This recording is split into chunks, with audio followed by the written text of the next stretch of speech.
Hey, what's up guys, it's Red here with another Fire Emblem mythology, this one being on Lythos. Happy New Year, and with this new year comes a new rebrand, and microphone I guess.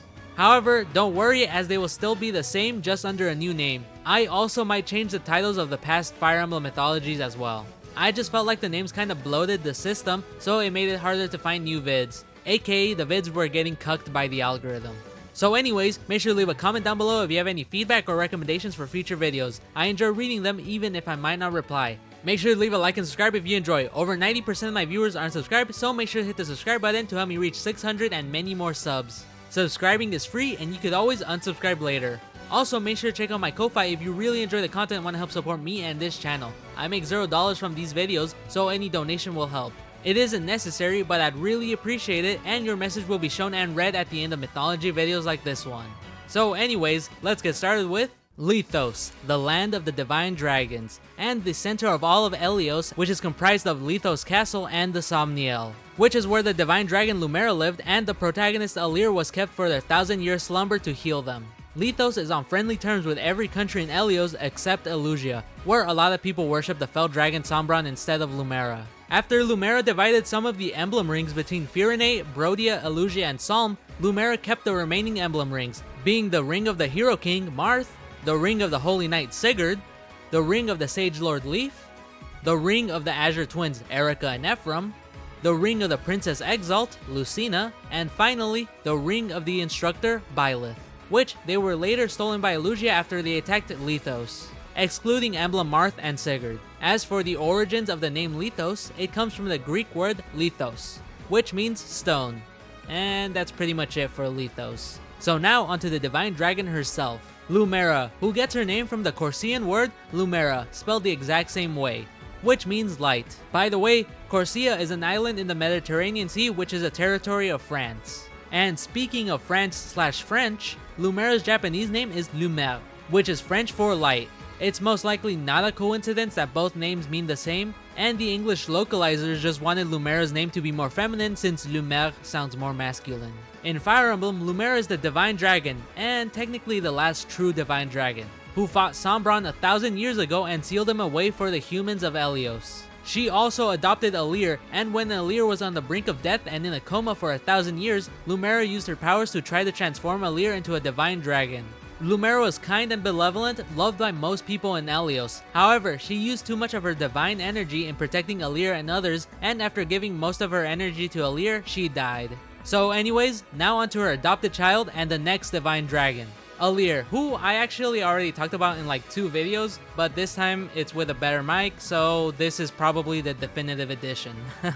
So the name Alear is of Gaelic origin, with its meaning being the son of the pale youth, or the son of Odhar's servant.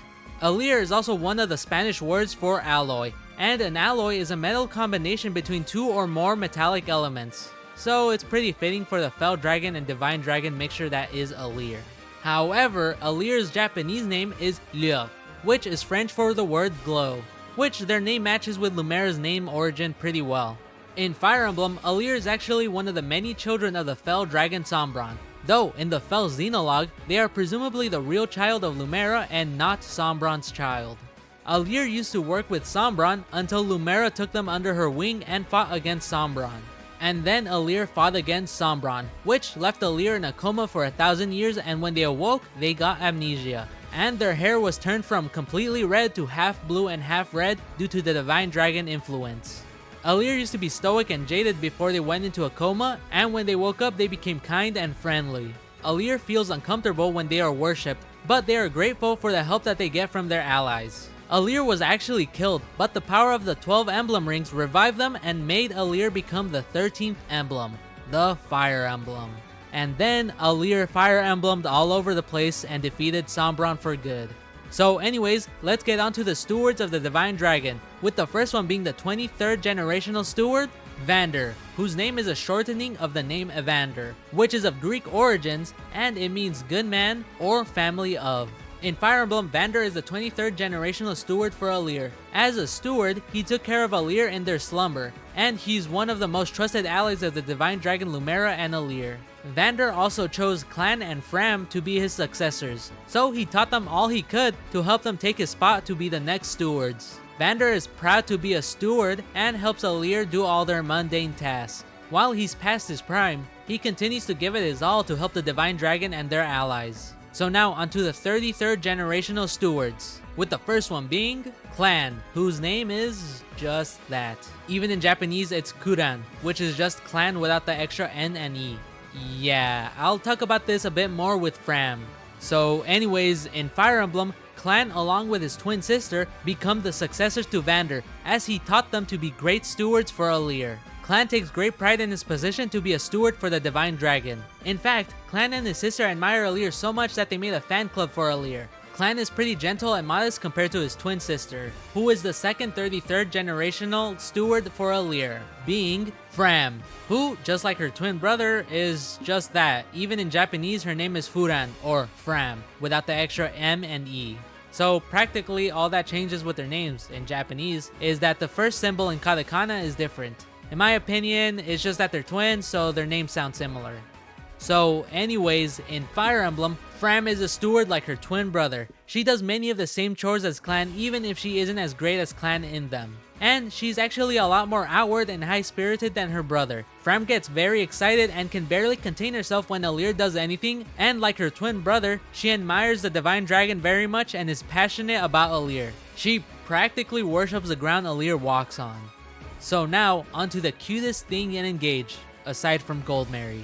Sommie, who gets his name from the Somniel, which they both share the same origin as they get it from the Roman god of sleep, Somnus, whose Greek counterpart is Hypnos, and Somnus means sleep.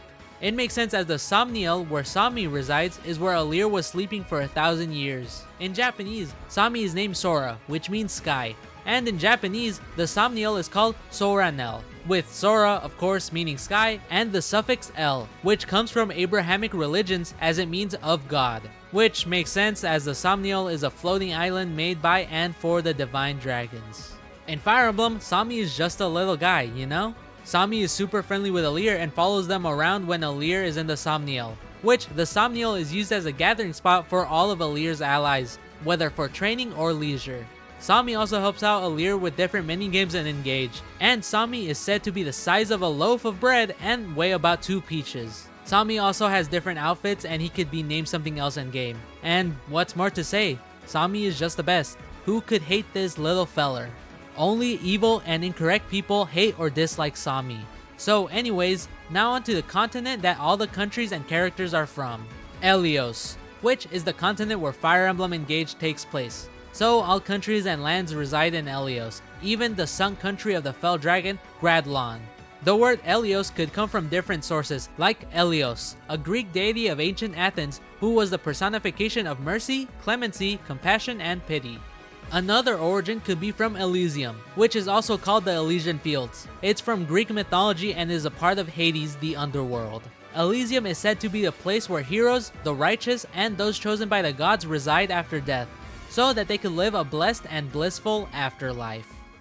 So, that was the Fire Emblem mythology on Lythos. Hopefully you all enjoyed it enough to leave a like and subscribe. Also, if you want to help support me and this channel, check out my Ko-Fi. Any little bit helps and your message will most likely be read at this section of the video.